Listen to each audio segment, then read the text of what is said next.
Hello everyone out there on the internet, I am Jack of all trades, and we are here for Maiden Abyss Season 2, Episode 2. The first episode gave us this flashback, backstory, prequel story that are seemingly going to be running in parallel to Rico, Reg, and Nanachi's adventure, or at least they did for that first episode, as they both sort of descended and arrived at the capital of the Unreturned, which is the name of the fifth layer. My bad, got that. But no, we know that they got this far. So now, it's going to be really interesting what our main party of heroes comes across down here. Something they've left in their wake. Are they still here? Our group from the past, which is Vueko, who's sort of the medic of the party, I guess. Though they had a big group that made it that far. Belath and Wazakyan, who's the sort of leader. I'm definitely mispronouncing these names. But yeah, their group made it this far with, from the looks of it, one of them becoming a sort of meaty-like hollow, and someone else had become a white whistle. They had one heck of an adventure, and I assume we're not going to explore much of that beyond, well, prior to them reaching the fifth layer. So yeah, I'm ready. Episode 2, here we go. 3, 2, 1, play.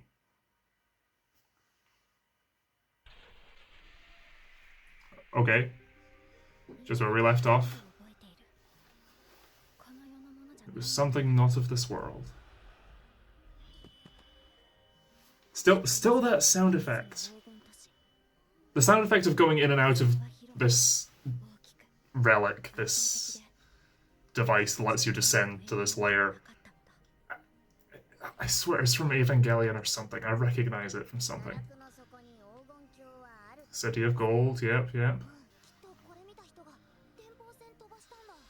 Sure. Because they wouldn't have been able to ascend. They must have put it in that device, which went up. And then Bondrude or someone on that next layer sent it up. I like that you can see in some shots still the wound on Rico's arm from Season 1. Yeah, it's a weird mix of... it might well be that. That wasn't something I thought of. Theme song time! Okay. I haven't heard this yet, I haven't seen this yet. Let's go. The first OP is amazing, though. So let's see if Season 2 can live up to that.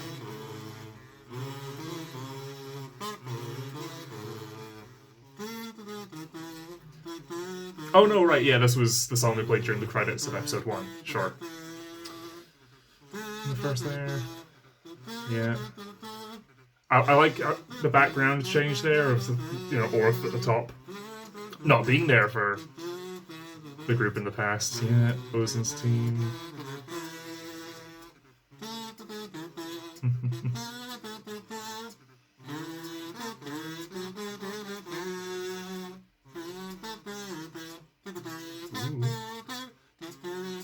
Okay. They focused on that gnarled hand stick thing. Okay. We're going to be meeting a lot of hollows in the looks of it.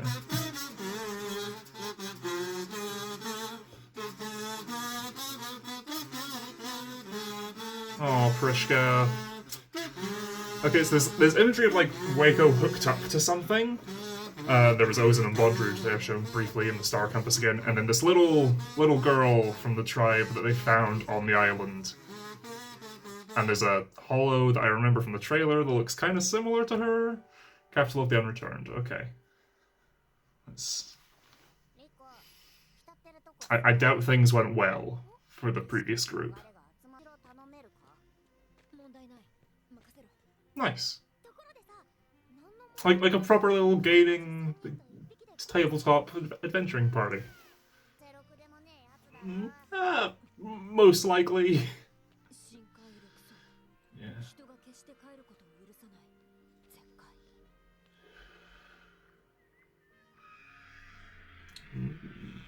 Ooh, what the heck?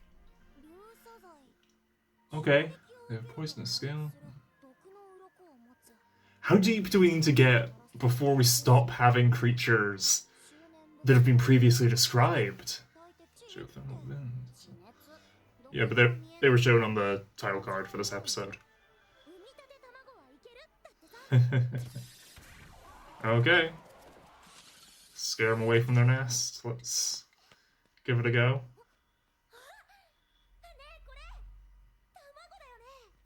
Are they? Ooh. That noise, that light. Similar to Reg's incinerator. Okay.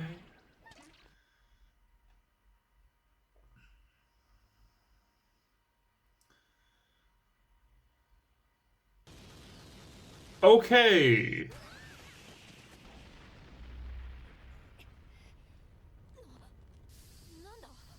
Yikes, okay.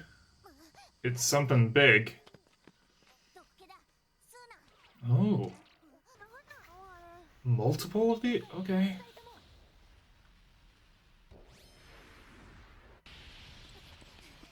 So it's like a bubble of almost magma or something that then bursts. Splashes of it goes everywhere. Oh, okay. And then release a poisonous gas? I guess, well, the gas could be from, like, the melting of the crystalline structures.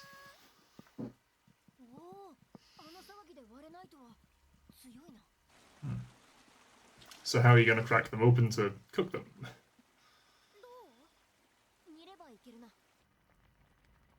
Better safe than sorry, so...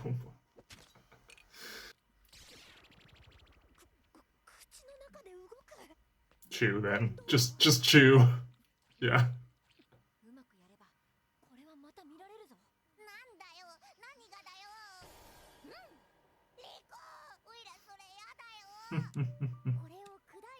Okay. Oh! We're gonna fry it? Okay.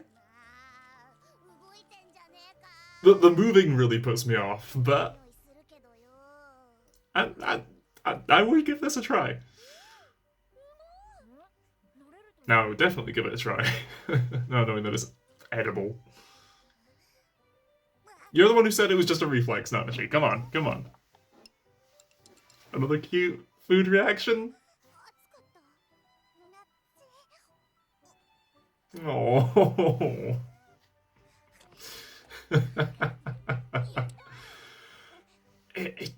It's weird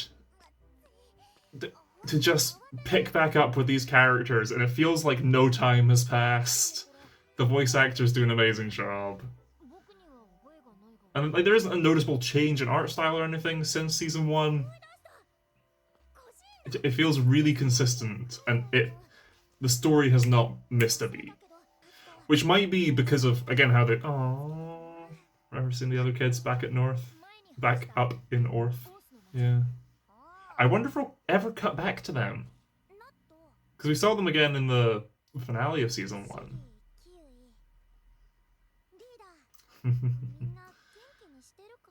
With the birthday sickness, plague, curse thing that dissipated the further from the abyss you got. Which, weirdly... So that boat that washed up that we found out about in episode 1... The corpse and the disemboweled and the charred remains that were all still alive, they were far from the abyss. Oh, that's really cute.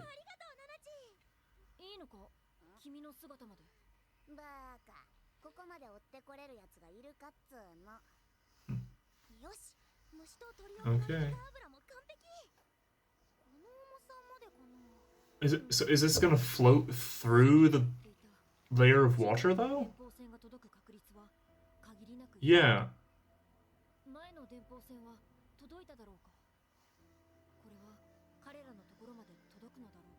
I mean, it may have a higher chance actually than sending it up in the capsule to Bondrood for him to pass along, to be fair.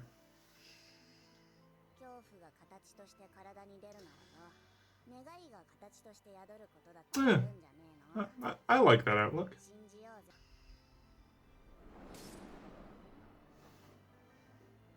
Oh well. They're swarming. Find cover. Ah.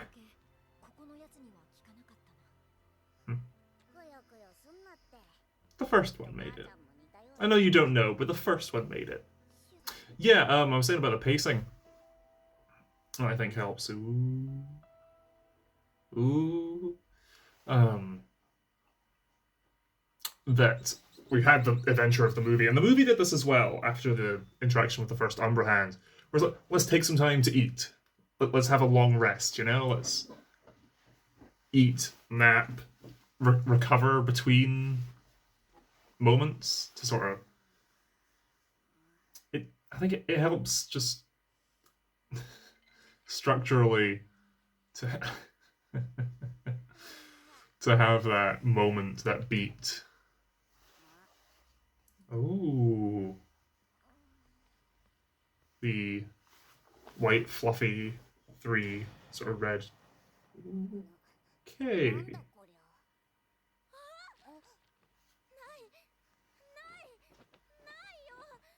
Pena? Oh.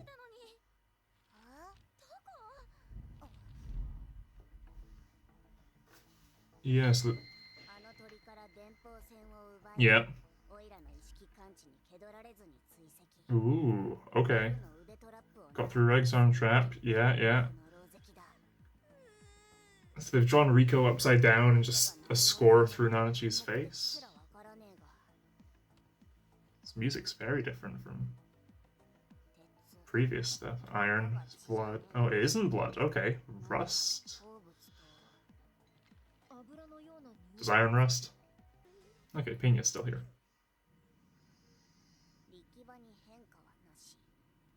Or is it Menya? I think it's Menya with an M, actually. Ah, this track. I'm gonna have that reaction quite a few times this season, I'm sure, every time they play something from the Season 1 soundtrack, because I listen to that on loop. My god. So much after Season 1. Just for going on a walk through the woods, for a walk through town, your commute to work, it's such a pretty and atmospheric soundtrack made in Abyss. It is Mania, okay. Oh. But their butts are stitched up? Conceivably, it's just gonna be a bunch of poop. Based on the sound effect and reaction, I'm assuming it's just poop. Okay.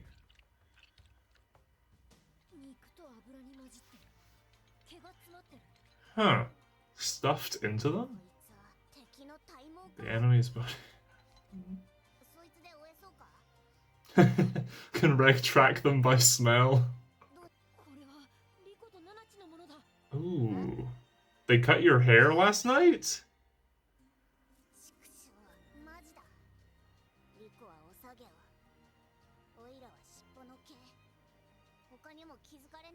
This is why we need to, again, for the D&D comparison, this is why we need to take it in shifts to keep watch at night going forward.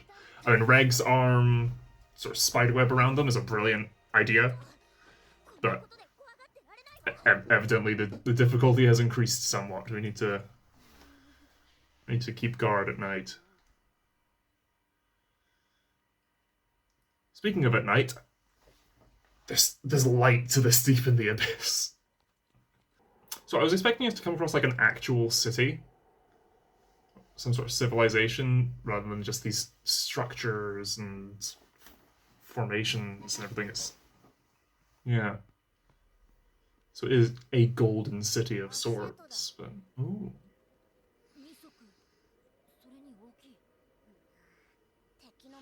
I assumed quadruped, so Reg's better at this than I am. Ooh, we've crossed a threshold. We're onto sand. Okay. Something could come up from below. They made a point of showing that shot of them crossing that slight threshold. And then we have these carvings. is. Ooh, different environment. Whoa, what? Oh! Carcass of some creature that's formed into this? Or this has grown from it? Ah, upside down stickman. So maybe it wasn't an upside down stick? Maybe they just took a piece of paper to try and direct them to come here? Right, okay. Like, it is an up, but it's a gentle enough up that it should be okay. The red, the almost, like, blood stains on this, and from that singular orifice?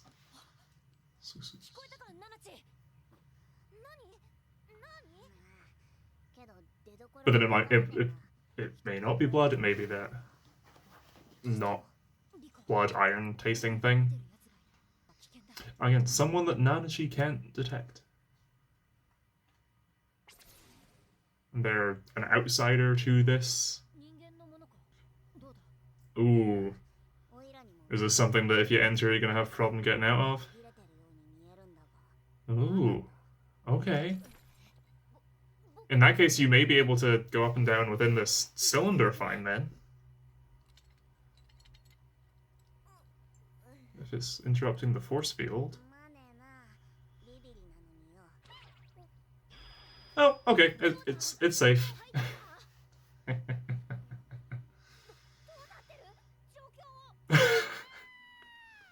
Oh.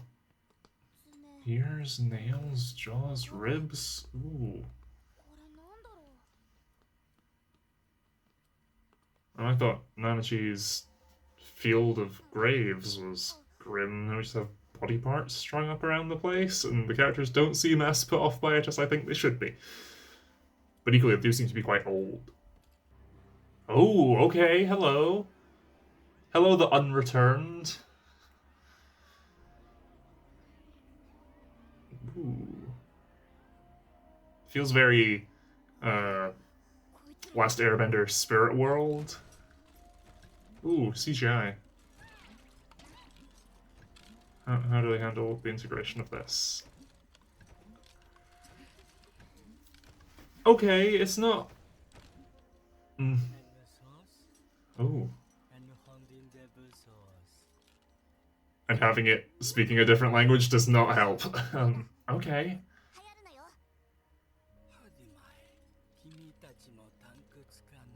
In still frames, it looks fine. It's something about the motions just a bit off. It's a bit too smooth. I missed their name.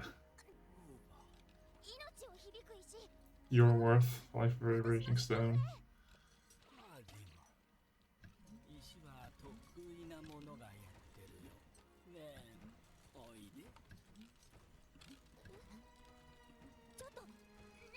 It almost seems mechanical, which is rather almost toy-like. It's very different. Yeah. From... Oh no, we're at the out. That's the end of the episode. I'm gonna be so thrown off this whole season with a 20-minute episode. Oh. English lyrics.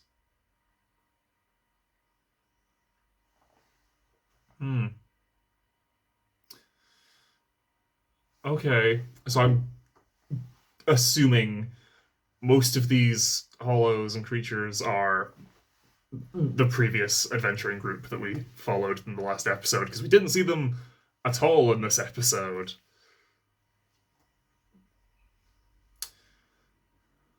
Okay.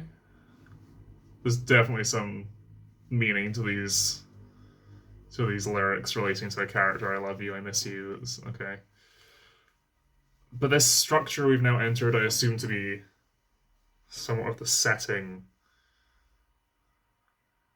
I'll be here for you always and forever.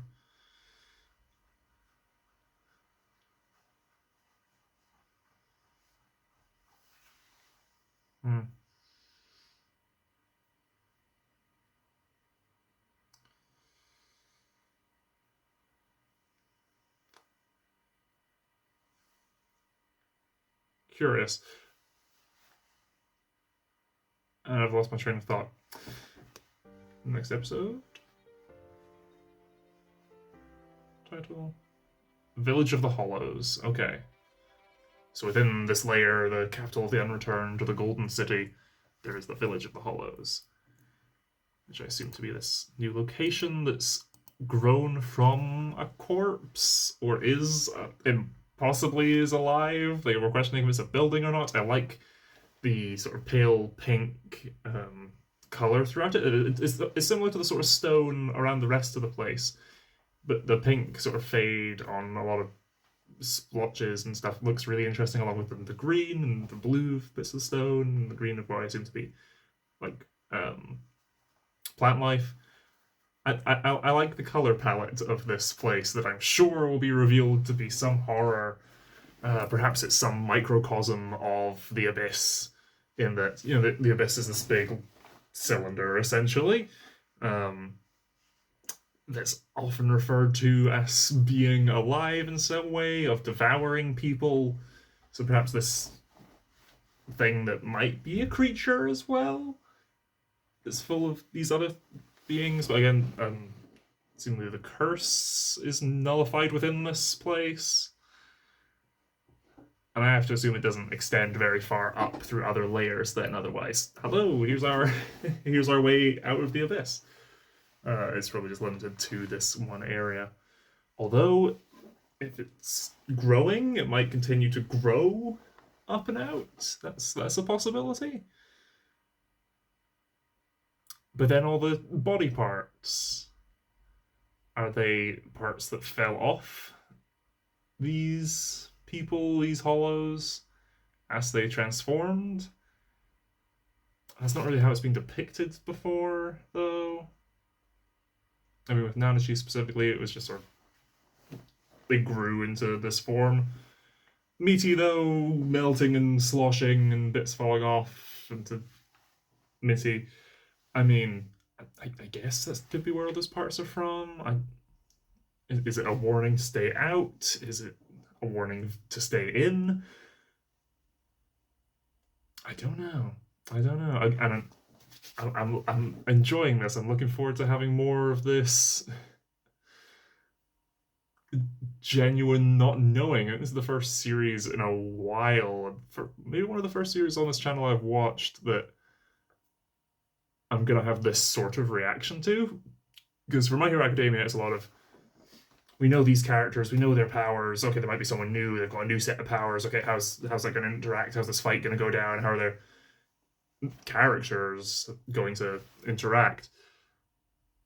Versus Promised Neverland Season 2, what a letdown, where I'd read it and I knew what was to come, and they did a bit of a hack job to that story. Here, I haven't read it, I don't know, I have no clue what's going to happen. It's not like it's a big ongoing battle or anything, it's just this mystery in this world with these characters that I love to watch and just want the best for, but in this show that is not going to happen. Right, I've been Jack of all trades, and until next time, bye.